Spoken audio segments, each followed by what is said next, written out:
பீகாரைச் சேர்ந்த ஒரு சிறுவன் 10 நாட்களுக்கு முன்னால் தான் சைதாப்பேட்டையில் குடியேறி இருப்பதாக சொன்னார்கள். நான் இப்போ எனக்கு வெளியில் அசம்பிளி முடிச்சுட்டு 1:30 மணிக்கு வெளில வந்த உடனே தகவல் சொன்னாங்க. சொன்ன உடனே அங்கே இருக்கிறவங்களை கேட்டேன். ஒரு 10 நாளைக்கு முன்னாடி தான் வந்திருக்கிறாங்க. நம்ம அதிகாரிகள்லாம் உள்ளே போய் பார்க்குறப்ப அந்த பழைய சாதம் அது மாதிரி நிறைய ஒரு மாதிரி இருந்திருக்கு வீடு.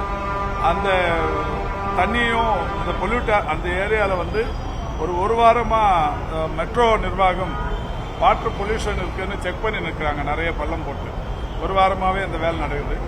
அந்த தண்ணியினால ஏற்பட்டதா அப்படிங்கறத ஆய்வு பண்றதுக்காக ஃபுட் சேஃப்டியிலிருந்து டிஓ போய் இப்போ ஆய்வு பண்ணி அதனுடைய மாதிரிகள் அந்த தண்ணி மாதிரி எடுத்து லேபுக்கு அனுப்பியிருக்காங்க. கொஞ்ச நேரத்தில் தெரிஞ்சிடும், ஒரு அரை மணி நேரத்தில் அந்த தண்ணி வாட்டர் பொல்யூஷனால தான் அந்த பாதிப்பு ஏற்பட்டதான்னு. குழந்தை அட்மிட் ஆனது உண்மை, இறந்தது நேற்றுக்கு நைட்டு இறந்திருக்கு. இதனால இறந்ததா அப்படிங்கறத கண்டுபிடிக்கிறதுக்காக அது தண்ணி லேபுக்கு அனுப்புறாங்க. இன்னொன்று அந்த குழந்தைய எந்த மருத்துவமனையில் சேர்த்தாங்க, என்ன மாதிரியான உடல்நல பாதிப்பு இருந்ததுங்கிறதையும் ரிப்போர்ட்டாக கேட்டிருக்கிறோம். இந்த தகவல் தெரிஞ்ச உடனே இன்னைக்கு காலையில் சென்னை மாநகராட்சி ஆணையர்லாம் போய் ஆய்வு பண்ணிருக்காரு.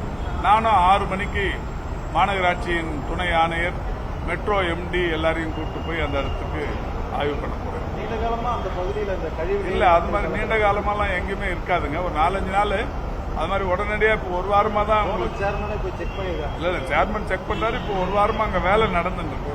பொல்யூஷன் எந்த இடத்துல இருக்குங்கிறத கண்டுபிடிக்கணும். கீழே போற குடிநீர் குழாய்கள்ல எங்கேயாவது சின்னதா ஒரு ஓட்டை விழுந்துட்டாலே பொல்யூஷன் வந்துடும். இது எந்த இடத்துல ஓட்டை விழுதுங்கிறத கண்டுபிடிக்கிறதுக்கு ஒரு 10-20 இடத்துல பள்ளம் போட்டு செக் பண்ணுவாங்க. அந்த வேலை தொடர்ச்சியா ஒரு வாரமா பண்ணிட்டு இருக்கிறாங்க. இன்னைக்கு நான் எம்டிஏம் கூட்டு போய் நேராக பார்க்க போறேன் 6 மணிக்கு.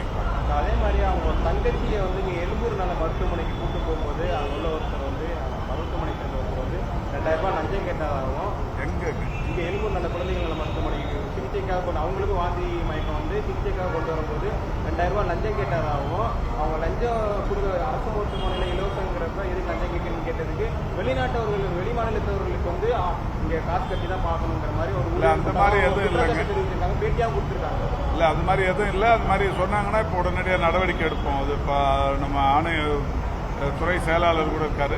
அந்த மருத்துவமனையில் இது மாதிரி வெளி மாநிலத்தவர்களுக்கு சிகிச்சைக்கு இது மாதிரி பணம் கேட்கறாங்களாங்கிறத உடனடியாக விசாரிப்பாரு. விசாரிச்சு நடவடிக்கை எடுப்பார். 1000 ரூபாய் கொடுத்துருந்தா சார் இல்லைங்க, அதாங்க இப்போ விசாரிச்சு நடவடிக்கை எடுப்பார். அது மாதிரி இருந்தால் விசாரிச்சு நடவடிக்கை எடுப்பார். பே பண்றாங்களா? பே பண்றது இருக்கான், கட்டணம் கட்டி தான் பண்றாங்களா? அண்டை மாநிலமாக இருந்தால் அவங்க பே பண்ணி தான் வந்து ட்ரீட்மெண்ட். அது கேட்டிருப்பாங்க. லஞ்சம் இல்லை அதுக்கு பேரு. இல்ல இலவசம் வந்து இங்க தமிழ்நாட்டை சேர்ந்தவங்களுக்கு, வெளி மாநிலத்தை சேர்ந்தவங்களுக்கு அது இந்த மாதிரியான நோய் பாதிப்புகளுக்கு கட்டணம் வாங்குறாங்களா? மாண்புமிகு முதல்வர் அவர்கள் கொண்டு வந்த இந்த இன்னுயிர் காப்போம் நம்மை காக்கும் 48 அந்த ஆக்சிடென்ட்டுக்கு மட்டும் அதுல விதிவிலக்கு.